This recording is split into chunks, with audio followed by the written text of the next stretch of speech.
ఓం నమో వెంకటేశాయ. అందరికీ నమస్కారము. పరమ పవిత్రమైన ఈ దేవీ నవరాత్రులలో ప్రతినిత్యము అమ్మవారిని పూజిస్తూ అమ్మవారి అనుగ్రహాన్ని మనమందరము పొందుతూ ఉన్నాం కదా.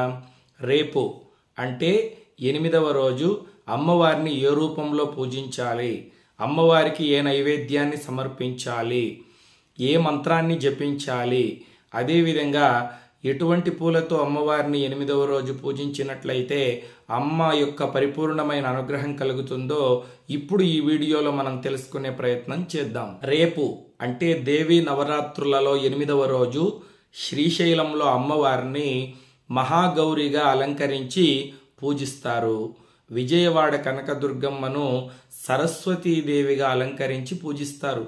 ఎందుకంటే రేపు గొప్ప విశేషం ఏమిటంటే రేపు మూలా నక్షత్రం. మూలా నక్షత్రం అమ్మవారి నక్షత్రం కదా, అందుకే సరస్వతీదేవి రూపంలో అమ్మవారిని రేపు అర్చించి పూజిస్తారన్నమాట. మీ ఇంట్లో మీరు రేపు అమ్మవారిని గౌరీదేవిగా పూజించాలనుకుంటే మనం పూజా డెమో వీడియో చేసుకున్నాం కదా. ఆ పూజా డెమో వీడియోలో నేను ఎక్కడైతే ఓం శ్రీ లలితాదేవి అయి నమః అని చెప్పి ఉంటానో అక్కడ మీరు ఓం శ్రీ గౌరీదేవి అయి నమః అని చెబుతూ అమ్మవారికి పూజ చేసుకోవచ్చు.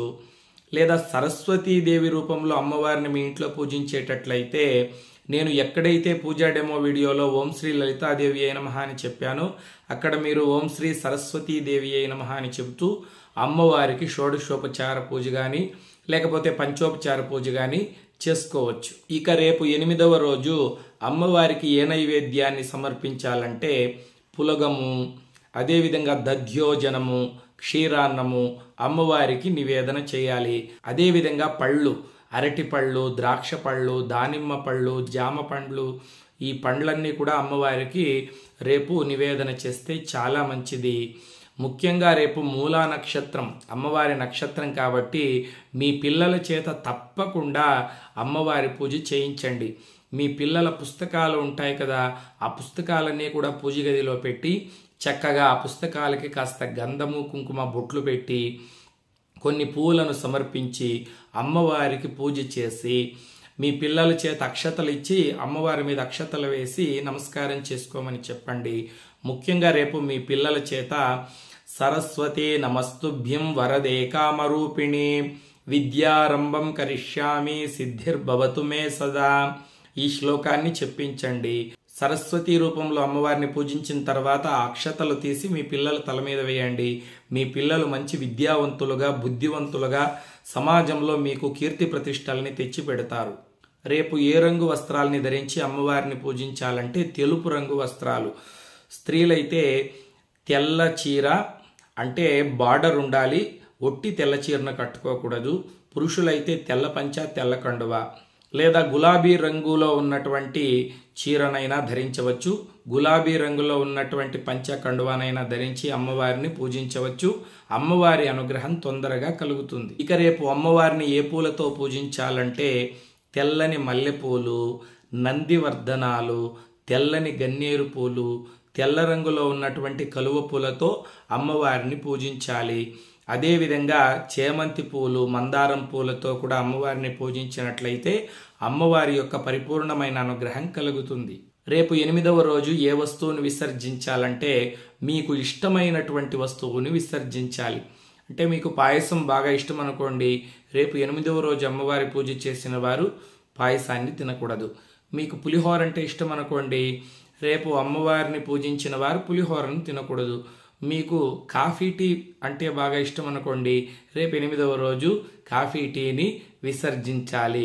మీకు ఏ ఆహార పదార్థం ఎక్కువ ఇష్టం ఉంటుందో దాన్ని రేపు విసర్జించి అమ్మవారిని పూజించాలి.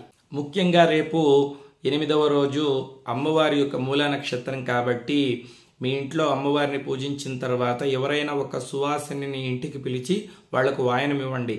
పసుపు కుంకుమ పూలు ఇచ్చి, మీకు శక్తి ఉంటే ఒక రవికల బట్టను గాజులను ఇచ్చి వారి పాదాలకు నమస్కారం చేసుకోండి. అదేవిధంగా పేద విద్యార్థులకు ఫీజు కట్టడం కావచ్చు, లేకపోతే వాళ్ళకి పెన్సిళ్ళు, పెన్నులు, బుక్కులు పంచిపెట్టడం ద్వారా మీ పిల్లలకు సరస్వతీదేవి యొక్క కటాక్షం కలుగుతుంది. రేపు మూలా నక్షత్రం ఉన్న రోజు అమ్మవారిని భక్తిగా పూజిస్తే ఎటువంటి ఫలితం కలుగుతుందంటే పిల్లలు మంచి విద్యావంతులుగా బుద్ధివంతులుగా సమాజంలో తల్లిదండ్రులకు మంచి కీర్తి ప్రతిష్టల్ని తెచ్చిపెడతారు. జ్ఞాపక శక్తి బాగా పెరుగుతుంది. అంతేకాదు ఆర్థిక సమస్యలు తొలగిపోతాయి. దీర్ఘకాలిక వ్యాధులు ఏవైనా కూడా ఉంటే ఆ వ్యాధులన్నీ సంపూర్ణంగా తొలగిపోతాయి. అమ్మవారి యొక్క పరిపూర్ణమైన అనుగ్రహం కలుగుతుంది. ఇక 8వ రోజు ఏ మంత్రాన్ని జపం చేయాలంటే శ్వేతే ఋషే సమారూఢ శ్వేతాంబరధరా శుచి మహాగౌరీ శుభం దద్యాత్ మహాదేవ ప్రమోదదా. ఈ మంత్రాన్ని 108 సార్లు జపం చేస్తే చాలా మంచిది. కుదరనటువంటి వాళ్ళు 48 సార్లు జపం చేసుకోవచ్చు. అది కుదరనటువంటి వాళ్ళు, సమయం లేనటువంటి వాళ్ళు 9 సార్లైనా ఈ మంత్రాన్ని జపం చేసి అమ్మవారికి నమస్కరించినట్లయితే అమ్మవారి యొక్క పరిపూర్ణమైన అనుగ్రహం కలుగుతుంది.